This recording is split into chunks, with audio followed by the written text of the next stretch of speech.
Good morning, everybody. We're going to start in a minute, but I'm just giving people a chance to log on because I know some people in the past have had challenges figuring out where to click on to join us. So we'll be ready with you in just a minute, and make sure that you have questions. Hello. And you want to sit over there today? Oh, it's fine. Okay. Oh, Kip is joining us. yes, Kip wants to join us as well. So, hi Ruth, how are you? Good morning, everybody. We thought we were going to get the camera on a little bit earlier, and then we just ended up having too many things rushing around to try to get samples and stuff ready for you. But anyway, so we have a couple of questions that people have already submitted that we're going to talk about. But if you have any questions, one of our followers on Facebook asked us to talk about how to choose fabrics for a specific pattern. Basically, how to choose fabrics for patterns and patterns for fabrics. So we're going to talk about both of those things today. So, let's see. Oh, hi, Nancy. Good morning. And Nancy, we have your question that you submitted earlier too. Since it's already noon, I guess we can put that away. Yes. It's funny because on the back of that thing, I wrote on New Year's Day 2020, prepare for the journey you want. You know what? 2020 was not the journey I wanted. But anyway, okay, so we're going to get started in just a minute before we get letting people. Joanne is joining us from Geneva. Hi, everybody. Hi, Robin. So we're talking about, to catch you up if you're just joining us, we're going to talk today about patterns. Oh, we hear noises upstairs. I think Yes. our dog wants to join us. Yes. Maybe grab his bully stick so he can be chewing while we're distracted. We're going to talk about choosing the right fabrics for the right patterns. Then Penny's here. Hi, Kathy, Penny, Debbie. Good. So glad you're here. For those of you who are in the Chicago area and are either have immunity already or are getting vaccinated, as I did on Saturday, and Bill is getting his Wednesday, the Bisa Butler exhibit at the Art Institute. She's my favorite quilter. I'll just say that straight out. Great. All the quilters I've ever known in the world, she's my favorite right now. So I'm super excited about her exhibit. And I was worried. Yeah, and I was worried at the Art Institute that we wouldn't be able to go because of COVID. And looks like we'll be able to make it. I know. It'll be Dentist a good appointments, outing. Bisa Butler and dentist appointments, maybe a haircut. Okay, so now we're getting lots of people. All right, Hi, everybody. let's jump in. Yes. Okay. Okay. So let's talk first about fabrics and patterns. And to me, the biggest thing, and I was going to grab just like this is like a random facet fabric. And that's not even the best example. Oh, is it? Yeah. Yeah, I'm pretty sure it is. Okay. Well, it may be the collective. Yeah. Yeah. But this is an example of a larger scale print.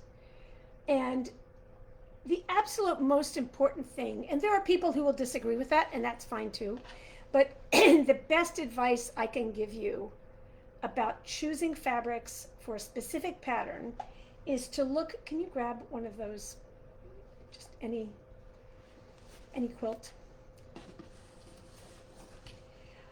is to have in your mind, this is Flower show, and have in your mind the scale of the piece and then the scale of the print. So what you don't want to do with this fabric is to treat it the same way you would treat a like a Civil War reproduction or tone on fabric, tone, or general tone on tone. So this is a teeny tiny scale, and so when this cuts up, even from where you are now, it probably just kind of looks more like a solid. It kind of behaves like a solid. It's not a solid. It's uniform throughout, no matter whether you cut a 1 inch square or a 4 inch square, it's uniform.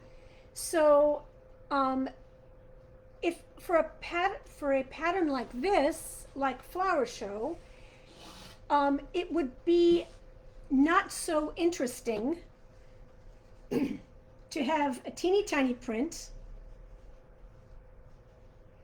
a big mass of a teeny tiny print.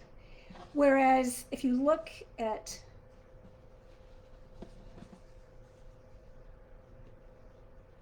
that, you're seeing more of the fabric. I mean, this whole print is about a large repeat, a lot of colors, and variety. Mm-hmm. When you put it next to something like this is going to look really flat. Now, this is a fabric that is great for something like a log cabin. Or It's a great fabric. It's a fantastic fabric. But we're always talking about, you want to think about the role of the fabric. Yeah. So as Weeks was saying, in Flower Show, the larger scale prints, or the woven plaids, those all, you see something different about them when you see them large. You get this sense of the whole fabric.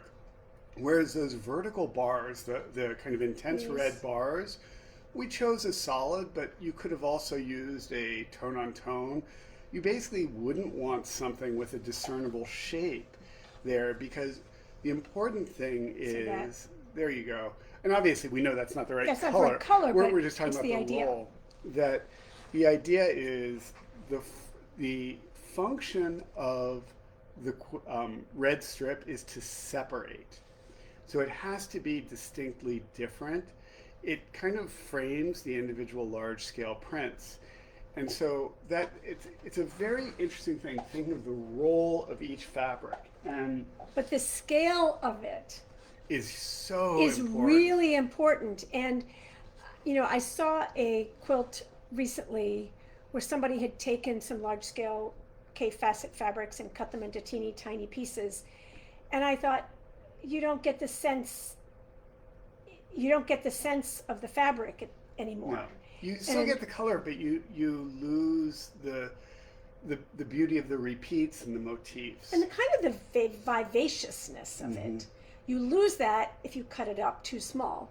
So when you're choosing a pattern, you want to look at the smallest piece that you're going to be cutting and make sure that there's a good kind of correlation or ratio of print to the amount of space that you're going to be filling. And again, this is a general approach. There are always exceptions, but I think it helps to have a start whenever you're making a quilt, a way to begin to weed things out.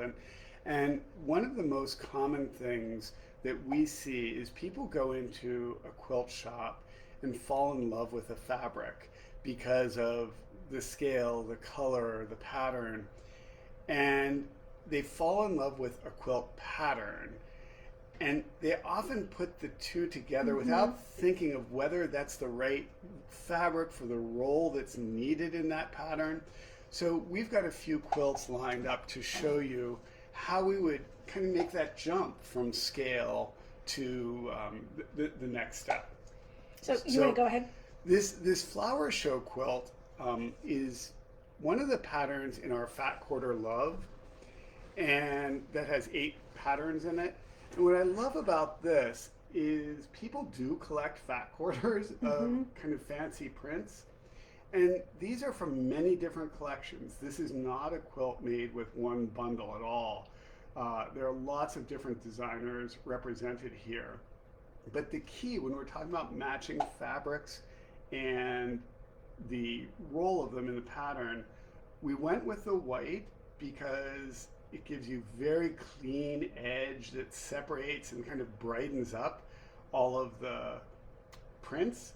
And we also use the red as the vertical divider. We've made this quilt in quite a number of different colors and fabrics. You don't have to use solids, but you probably large scale print. So let's go for a very different Okay. one. And this is, can you slide that out so there's not glare, please? Well, Oh, oh, there. Oh, she's got it. Yes. See, what am I thinking about? this is full tilt. Full tilt. And it's great that she's got that there because it's hard to see unless the whole thing is out. And this is unusual in that it all medium and large scale prints all at once. But it's able to do so because, again, the roll here, if you look at the design, the left side is all yellows, pinks, oranges, and here it's blue greens. So the scale isn't so important as the color, the hue. Well, actually, I'm going to disagree with Okay. you because I think that the scale is really important. And if you look, we chose the tone on tone for the thinner bars, and we chose That's the true. larger scale print for the wider bars. So even is- as we were doing specific fabric placement for, choosing fabrics for each bar, we were, I think, did I make this? I think I made I this don't one. remember who made I this. think I made this one. I was choosing the smaller prints for the smaller bars and the thicker prints for the thicker ones. And occasionally there are exceptions, but the important thing was that each of these bars, each of the kind of diagonals, needed to be distinctly different from the one next to it. So here we've got a lighter, lighter value next to a darker value. It's also smaller scale next to a larger scale. So there had to be enough difference to see it. And the pattern could work with so many. I mean, Yeah. oh my gosh, it's very stash But friendly. we need to get to more questions. Oh, okay, more questions. The thing is, Bill teaches 3-hour classes, so he's pacing himself for 3 hours. That's it. And I'm like, we So got I'll let more her take questions. over. Okay, so another question that we got was cutting up large scale prints, and this is such a common thing. I know in your classes we haven't discussed this in advance, but that people think that when they have like a Jane Sassaman or a Tula Pink or a K Facet fabric, that they need to fussy cut it because otherwise the rose won't be right in the center. So let's just. I'm thinking of like Tula Pink has the fabric with the big kitten on it, or isn't there one with like a skunk or something? And there's a squirrel and Yeah. a unicorn, and If take your pick. if you're talking about something like that, that's a big single element that's recognizable, that is something to fussy cut or to pay attention to, and to choose a pattern that showcases that particular motif. However, if you're talking about back to this, you do not need to fussy cut these fabrics that are, it's an all over blend of color. I think people think they need to fussy cut more than they do. Like if you're doing English paper piecing and you're trying to get a kaleidoscope sort of thing, yeah, you got to fussy cut. Or that. if you're trying to frame the Tula Pink squirrel, I do think if there's anything representational, if there's an animal, you want to be careful you don't like cut it in such a way that it decapitates it. I hate to say it that way, but people would look at animals that are oddly cut in strange ways. But for example, this charming, you don't have to center the caterpillar or the trumpet vine or whatever. You don't have to just cut it up. You don't have to have the same trumpet vine in the same place throughout the quilt. Yeah. That is one technique, but it's not necessary. Now, I guess to me, as I was thinking about this ahead of time, I was thinking there's kind of 3 main categories of large scale prints. There's the panel, and that's a whole different situation.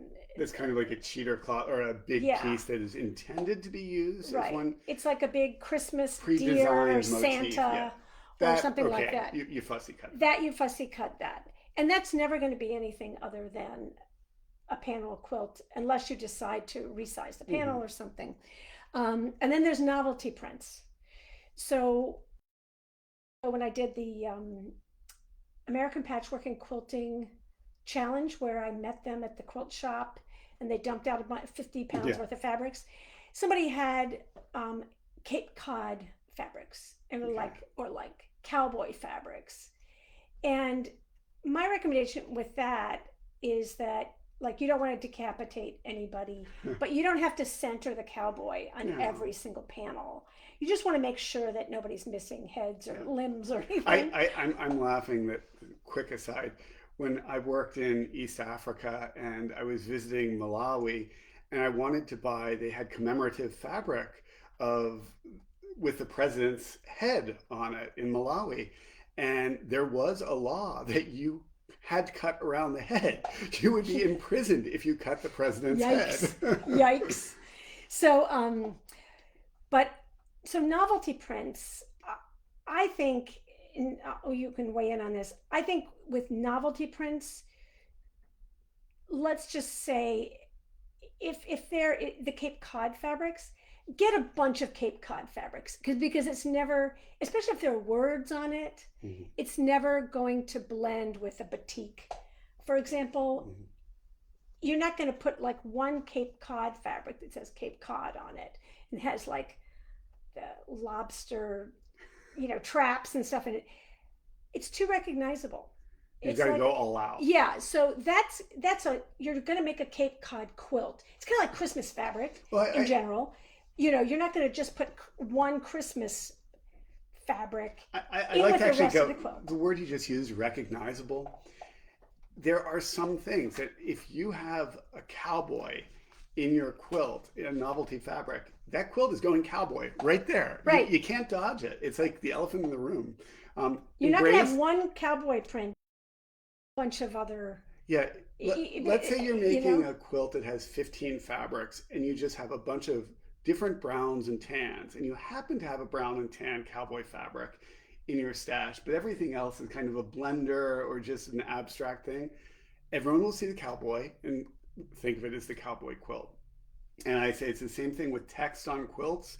If there are big recognizable words, if it says Paris or love or family, people are going to go to it right away. They're going to read. I always say it's the curse of literacy. Yeah. That if there's one fabric with words on it, you're going right to that and you're reading it, and you're not going to see it as the shape or the color, but you're going to think of it as the word. So I love text, I love type, but either you have to go all out with it, or you just have to understand the power.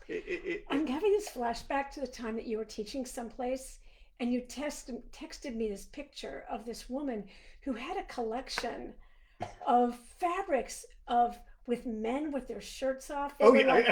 Muscle men. Yeah, she collected the muscle men fabric for years. Yeah, muscle men fabric. And there was who knew? There were so many muscle men fabrics. And she wanted to make that quilt. She knew and that was never going to be anything other than that. No, you one fabric, you get the guy. So these novelty fabrics and text on fabrics, they can either be joyful or they can be bullies. You either bring them all together to work collaboratively, or one can spoil the thing, a bunch can enhance it. Okay, so I think this was Nancy's question she asked earlier, which, and remember, this is less than a 1 hour event.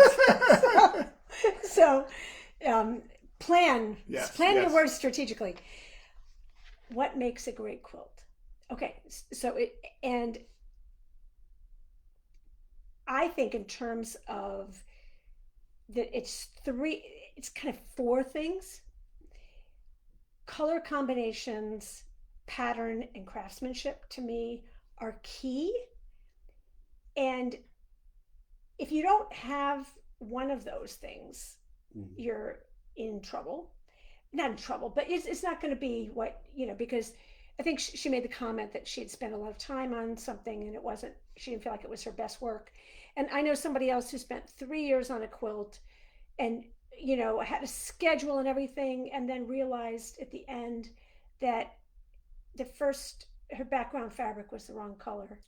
And you could see it like from this distance you could see it, but you get 10 feet away and all of her handwork was just Lost. lost. So I think that quilting is never the key element. I think you can wreck it, but what I'm saying is if you don't have good color combination, the quilting will not rescue it. That's true. You know what I mean? And if you don't have good craftsmanship, the quilting won't rescue it. And if you don't have the right pattern in relationship to the fabric, Yeah. I think to me, the intention, if you have a clear intention going in, or you, even if you don't have it going in, um, there's kind of a cohesion that I think is important. But also for me, a great quilt is one that each time I come back to it, I see something different. It's not a one liner. There's kind of, we often think about designing from far, medium, and close. I like that when you walk in a room, it pulls you in, and as you get closer, you're rewarded by the beautiful fabric or the craftsmanship or the quilting.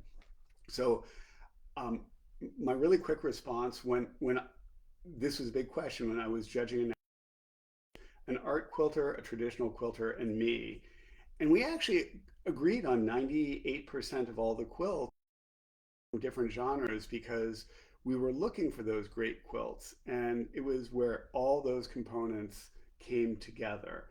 yeah, And I think if you overwork any of them, mm-hmm. you run into problems. Yeah. So, But I but actually think, having lot, said all that, yeah, a great quilt is one you love.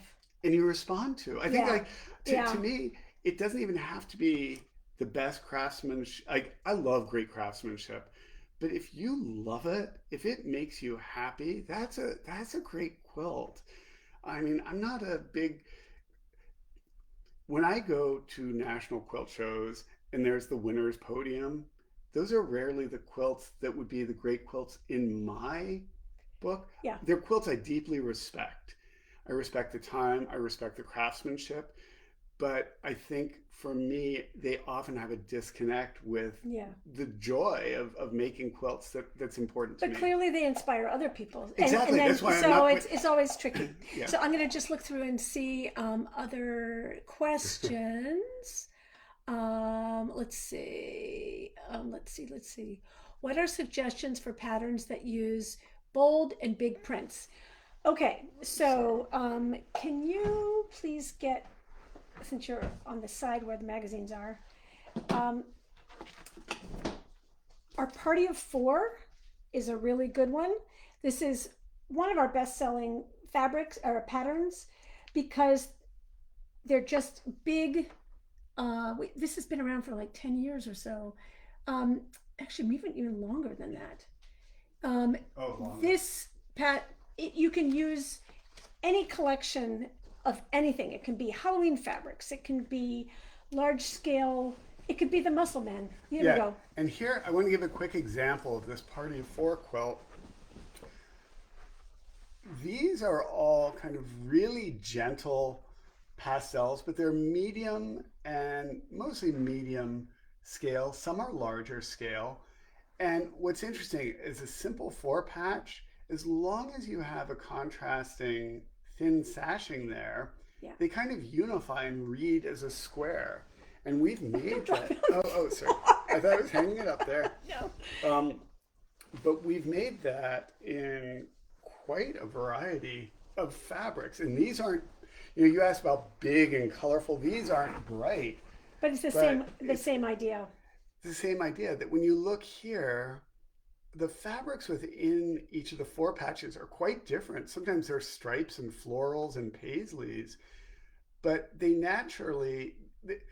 are more similar than the background is. So the background kind of boxes them in. Well, and this is a good example of how a darker background fabric really makes lighter fabrics come to life more. Lighter fabrics sometimes don't look as bold as as say this fabric. However, it's everything is relative. So if you take one of those light gentle prints and you put a darker fabric next to it, it's going to look a lot more luminous and bright. So let's do another twist on And that. the other end of it. Oh, sorry. Can you take that? There, that end.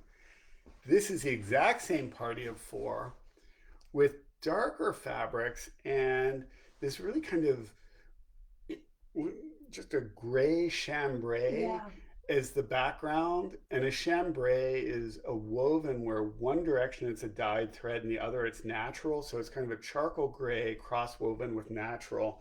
It gives it a very soft gray nature. So this is really, all 3 of these are quite different, but I could imagine taking big, bold prints and it works really with any scale. The absolute key to making this pattern work, though, is the thing that Weeks and I always say is counterintuitive. If you could hold this. When you pick the field and sashing color, you generally want to avoid colors that are already in your square. Like this is darker than all of them, and that way you get a clean edge. So if you have a bunch of big, bold prints, let's say they're really bright, maybe you look for a background fabric that's slightly desaturated, slightly grayed out, and it might make them look more vivid and more bold. Or lighter or darker. And if you want to talk about that, I'll move these quilts. And then our Go Big pattern, that is really fantastic for large scale prints, as is our Sunshine download. That is, we designed both of those for large scale prints. Okay, so let's see. From Bangladesh. Wow, that's a first. Welcome. We're delighted to have you. Great to have you. Okay. And the Shenandoah Valley in Virginia. Nice. Okay, let's see. Understand the power of fabric. I have lots of leftover flannels. Any patterns that would work for using them up? So I would go for larger size pieces for flannel because the seams are so bulky. So something like the full tilt, something like that. Actually, Party of 4. Party of 4 would also work. But, you know, if you've got that bulkiness that you're going to have with a seam allowance of a flannel, you definitely don't want to have small pieces. So anything with a larger piece would be best. Let's see. Okay, can I just quickly... Oh, okay. So Debbie says she often sees patterns and doesn't know how to best use them, aside from cover quilts. So I'm hoping that this is going to help you figure it out, because the first thing when you see a pattern that you should be looking for or looking at is the size of the pieces. Yeah. And that is your first cue. It is. And although that Party of 4 with the chambray had really small scale pieces or small scale prints, that size is like 4.5 inches or something like that. Finished, I can't remember. So the light, I can see the color is changing on our screen because the clouds are passing by, and we haven't blocked off the windows. But if the first thing you should do when you see a pattern is to look at the scale of the pieces and figure out that you're going to need a print that's a similar scale. Yeah. That's your best bet. One of the things some people have commented on is... I'm going to write others while you're talking. Party of 4, the finished size of the block is 4 inches, so they're cut 4.5. And I've had people say, why didn't you use charm squares? Like a standard charm square. And the reality is we rarely use pre-cuts other than fat quarters because they start to have a sameness to them. And I know it's a little extra work to cut those down, but the 4-inch square finished allows you to work with small scale fabrics and large scale fabrics in a more versatile way than a larger charm square, which when you use a small scale fabric, it can kind of look empty. So Sandra has a question that her friend is making our regular Joe pattern with Japanese fabrics. Oh, beautiful. And does she need to use Japanese fabric as the background? No, no. She doesn't. You know what she does need to do, though, is use a solid. some kind of solid, and not a near solid and not a grunge, or a solid, solid, solid. I would. Yeah. And I would also use one that is not in the palette. It depends on like what kind of, that Japanese fabric category is huge, but use one that's going to work and not be too high contrast in terms of hue. So don't use a red background, for example, but use a fabric that would be a neutral with those others so it doesn't compete. So gold can be really good with Japanese, like indigos, if it's multicolored prints. If it's kind of the Japanese taupe, then maybe go with an indigo background. So yeah, I was looking. I thought I had the quilt out, but I don't. But you want contrast. You want, because the regular Joe, for those who don't know it, contrast. Is vertical, long, kind of thin pieces that are, I can't remember, finished maybe about 1.5 by 4 inches. And you really need that edge. So you need. But a solid would be great for that. But basically, just because you use Japanese fabrics as the prints, absolutely you don't need to stick with basically them. Solids, I always say, like, solids are the Switzerland of the world, in that they work with anything. And people are always afraid of solids because they're saying, oh, I'm worried my quilting isn't going to be perfect. It doesn't matter. What you want to see the edges of the pieces. Okay, so Kristen from Indianapolis has a pattern recommendation that uses both large and medium scale prints from the same fabric line or color theme. I have a fat quarter bundle and then many color collections from different lines. Okay, so I would say if you have a fat quarter collection, you need the fat quarter love collection. There are 3 different fat quarter loves that we've done, and we've done them precisely because people do collect these. And we have a quilt called Acadia that is large pieces, and again uses a let me just get a little closer there if you can see. Oops, there we go. Large pieces and a contrasting field fabric. And if you haven't seen this photo on our Facebook page, search for it. There was this woman, I think her name was Carly, who was a bride and made like 8 or 9 Acadias for all of her bridesmaids, and her grandmother was her. It was just heartwarming. It was and there's just incredible picture of all the bridesmaids and the bride. Just fantastic. Yeah, she spent a year making. And another is the Follow the Leader quilt. And what's great about this is the cut size of the pieces are 6 by 8, really chunky. It goes together quickly. I didn't pull it out because we showed it, I think, last time with another question. But if you go on our website, there are 3 fat quarter loves, and on each of them, on the page, you can see pictures of all the quilts in them. And my guess is you'll immediately click and you'll be like, that's it. And you may need like a solid background or some kind of field fabric or whatever for it, but almost the majority of the quilts in here use fat quarters plus 1 more fabric. Right. Okay, so Nancy says she tends to buy fabric without a pattern in mind. I think you're in really good company, Nancy. And then you struggle to find a pattern that meets the amount of fabric you bought. Should I do it the other way around, buy a pattern first and then look for fabric? Well, I can just tell you, as somebody who has made this mistake with knitting, that I find it frustrating, and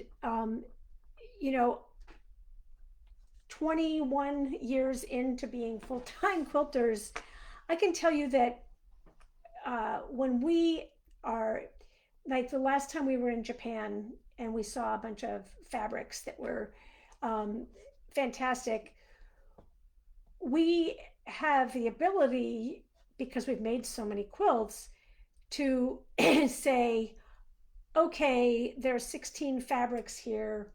That means we're probably going to go ahead. I can tell you. No. I was gonna say, we know roughly how much to buy of everything. Yeah, we know basically our first kind of part of the decision tree is, are we making a napping quilt or are we making a queen size quilt? Because we don't, it's rare for us to do anything Smaller. that's smaller than that. Occasionally we will, but so, and we know that, you know, we're gonna need at least 4 yards for the napping quilt. Then we'll probably use like 6 to 7 yards for eight for the, it depends on if there's a background or whatever. Yeah. So, you know, we don't know necessarily what the pattern we're going to design is, but we can do the math and know pretty quickly that what the total yardage that we're going to need is.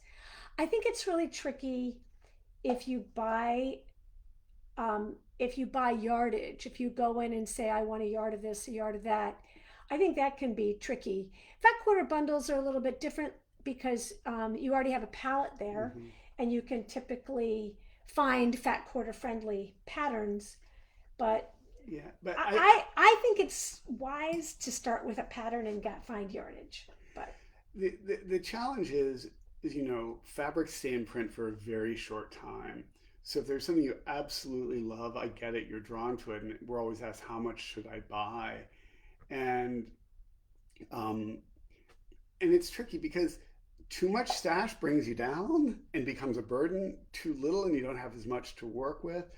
One of the things I encourage people to do who do have these collections of fat quarters is to break up the bundles and mix them together. Unless you like them as a palette and you have a plan for them, and you're basically going to make your own kit. Yeah. You know, so I know like I kind of feel like we dodged your question here. Oh, I don't somewhat, think we have. I told her I think she should buy the pattern first. Yeah.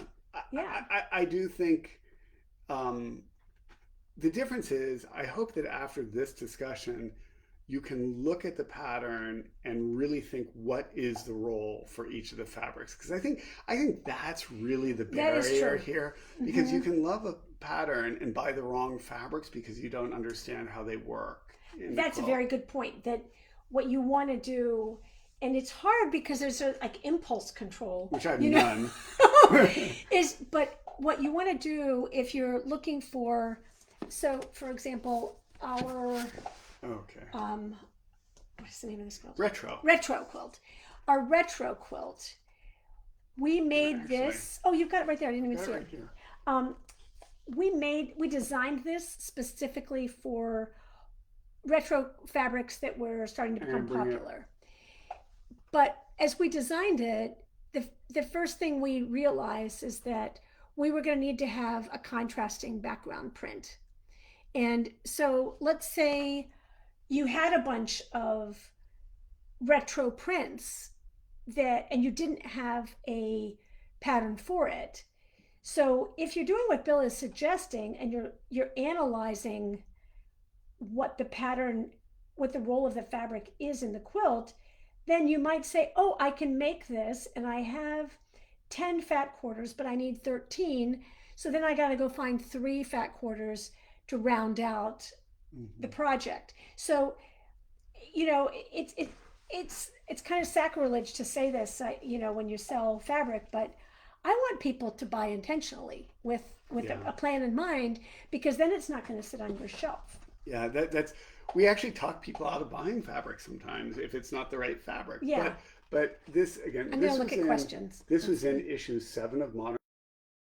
And the other thing that is possibly useful is there's a spread that goes along with this that has a step-by-step of how we selected the fabrics for this quilt, explaining the thinking that went into it.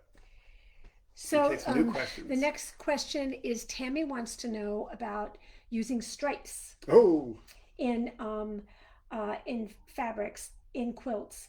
And one of the things that I think that, like, I love a good stripe for a binding. I think binding stripes on bindings are always charming and fun. But the one thing I would say is, like, if you're making, let me just go through here and quickly get an example. if you see some of the stripes that we use there, you want to use them really intentionally, and I would cut them with a plan in mind of whether you're going to be parallel to which edge in the pattern. And but there are lots of so for example, our Intrepid Traveler, this quilt, that, let me find that the bigger shot for that. I find that typically having the stripe go, you can see we've got some stripes in there, and some are vertical and some are horizontal, and both can work.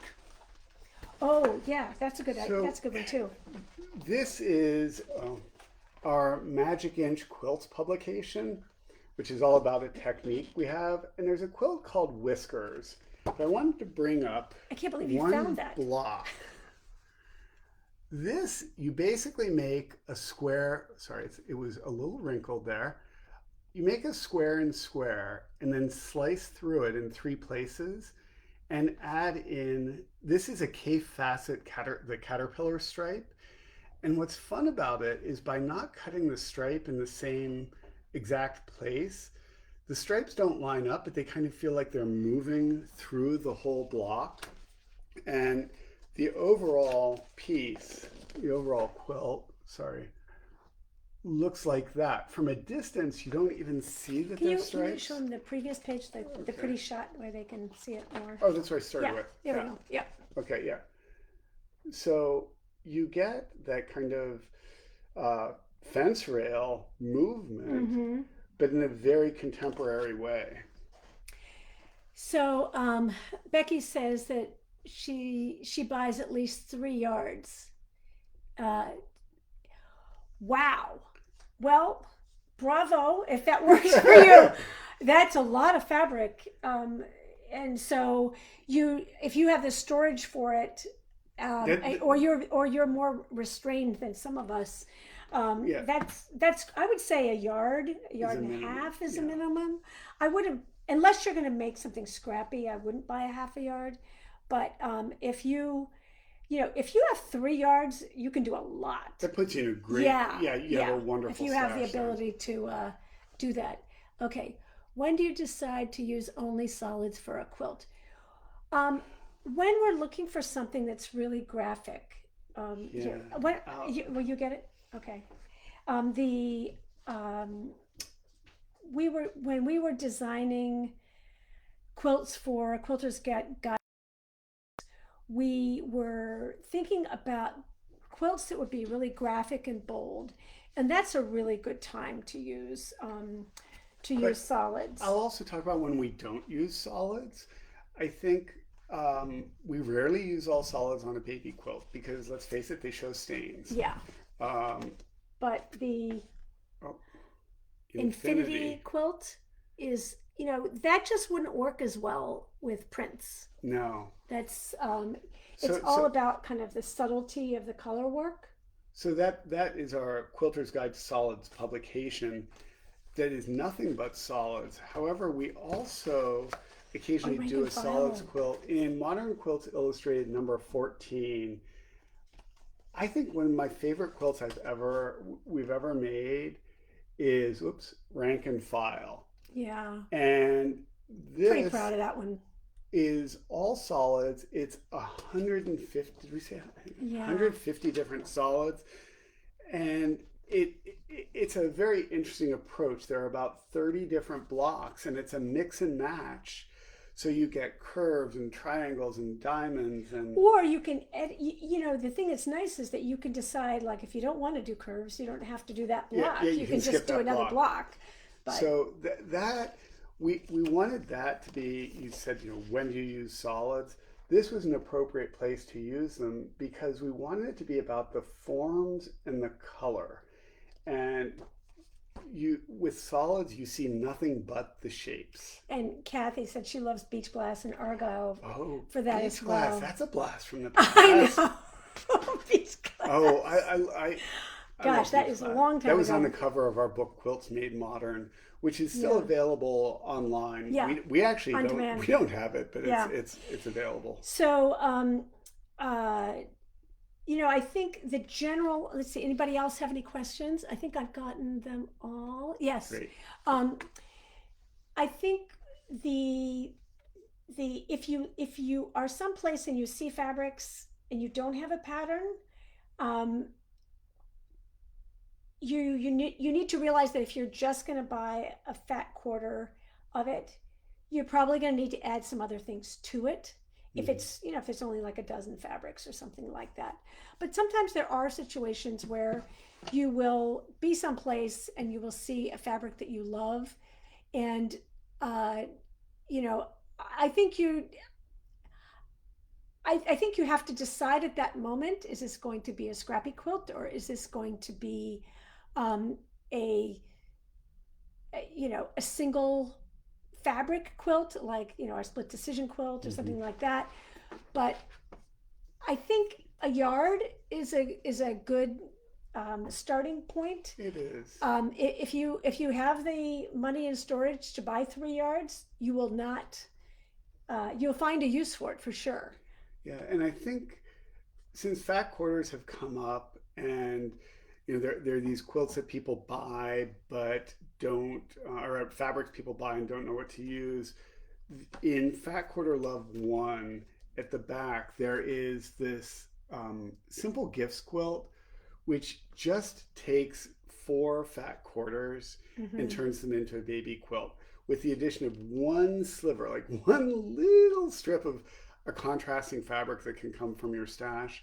And this would also work really well with the flannels. Yeah, and I did for our Hello Baby tutorial on YouTube. Mm-hmm. I just took some scraps of black and white fabrics, and I mean, some of them I only had like a piece this big. I Yeah. mean, you can totally make it work if your stash is organized by color or by in some way that where you can actually see what you have. You don't necessarily have to have a lot of any one fabric, Mm-hmm. but I think it is helpful once you decide you want to use it, to find a pattern before you go shopping for anything else, so you can figure out, do I need 3 more fat quarters for retro, and how many yards of a background fabric.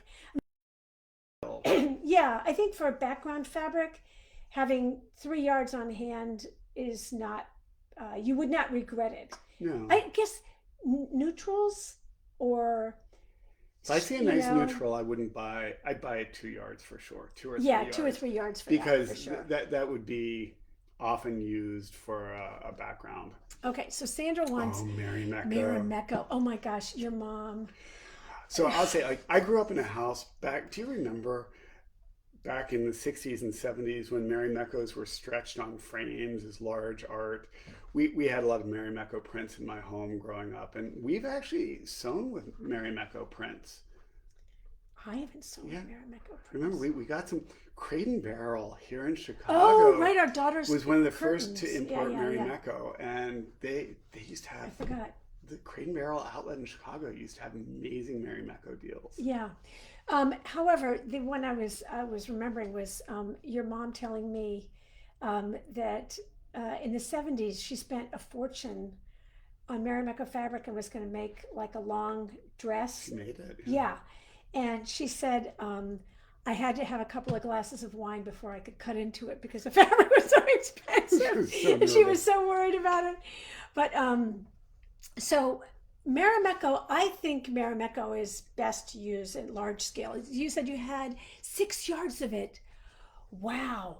So, you know, I might suggest making like a whole cloth quilt with it. Okay, I was going to totally go there.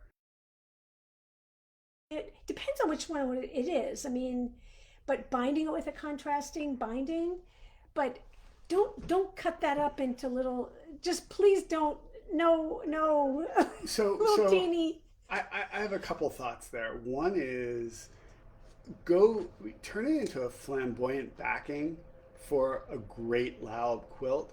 another. Oh, that's Oh, no. because then it'd be reversed. No, I know, So, but you can't have then, Merrimack on the back. yes, you can. The other thing No. is, so like the idea of a whole cloth quilt, we love our quilts where a 4 foot by 6 foot piece of fabric, basically, you know, two pieces sewn together, and in Chicago we'll put a thermal batting in it, Like a Sherpa sort of and on the back. yeah, a Sherpa, and we have them on every sofa, every We use them comfortable chair. daily. We use them every single day, and it just lets you enjoy the print. Yeah. Okay, so there's a couple more, and we're not going to listen to the phone ring. Are Sorry, we here in the whoever's background calling. yet? um, Oh, you got it? Yeah, Barrel yeah. outlets in. I didn't see that. How do you decide the backing fabric? Okay. Oh, it's fun to see the sun coming out. Yes, I know. The lag time between your house and mine. Yeah. Hi, Pam, over in River Forest. The backing, I think you want to look at the feel of the quilt, and you want to look at, for example, with this quilt, there's a lot of pattern on the front, but I felt like the olive was calm enough that it could stand a louder print on the back. Mm-hmm. So, excuse me, you want to show them what's on the back? Oh, yes. So yeah, we went kind of crazy on the back on that one, but you took all of the other quilts away. Here, I'll go grab them. What would you like? I'll go grab them. So you can talk about your approach to putting backing fabrics. So, I think the backing, you have to decide up front, do you want it to be a surprise? If it's a bed quilt, do you turn down the quilt? Are you going to see it?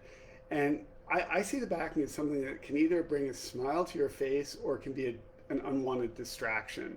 And so I just start by thinking, how is the quilt going to be used?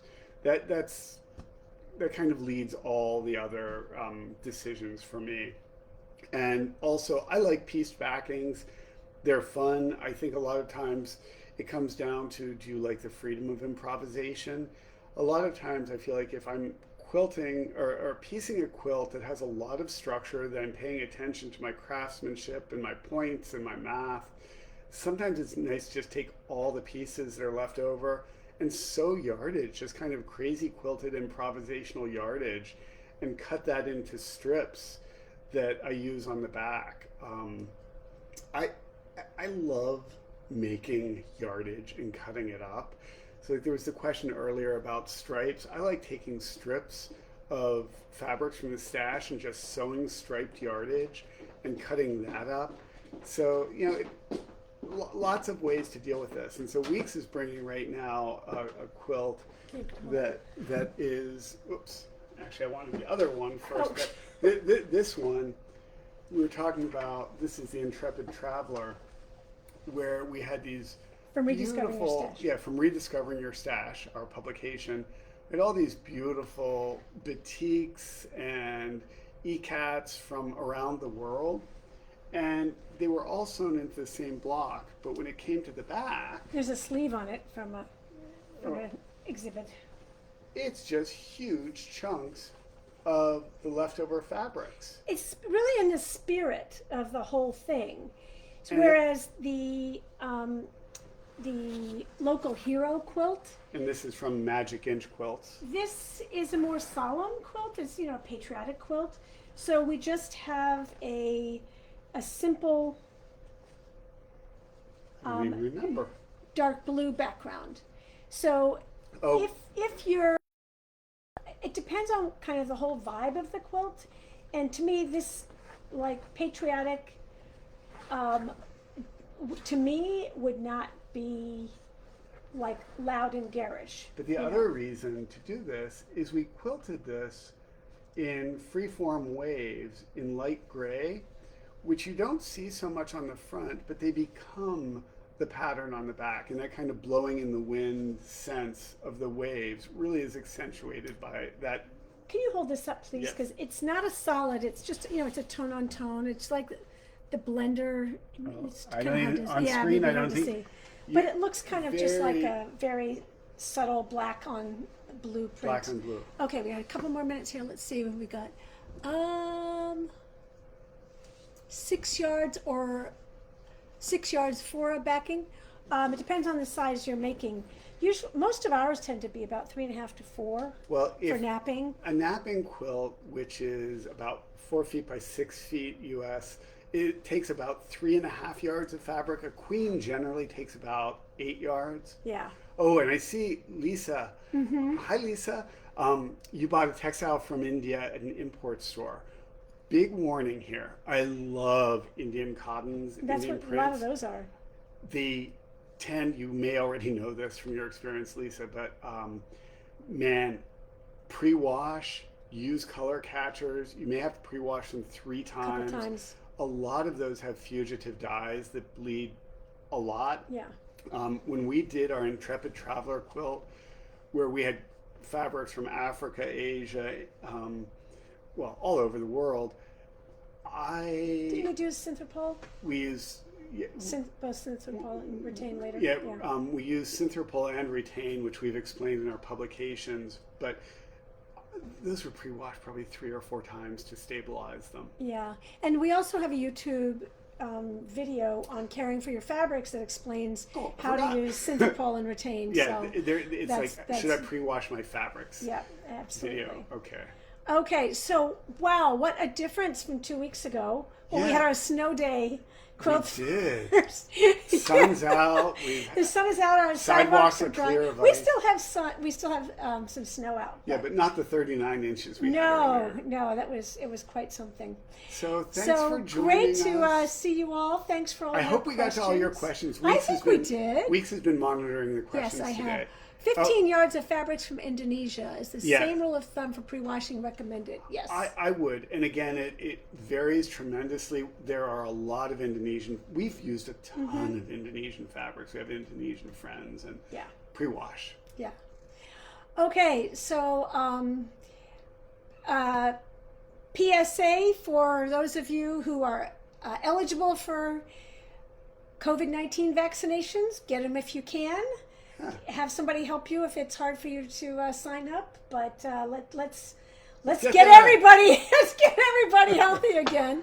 And unless you have another snowstorm, we'll So- see you again on April 1st. April No 1st. fooling. Yeah, no Bill's fooling. sister. Bill's It's sister's her birthday. birthday. So. So take care, and thanks Take for care. all of your comments, and we'll see you soon. Bye-bye. Bye.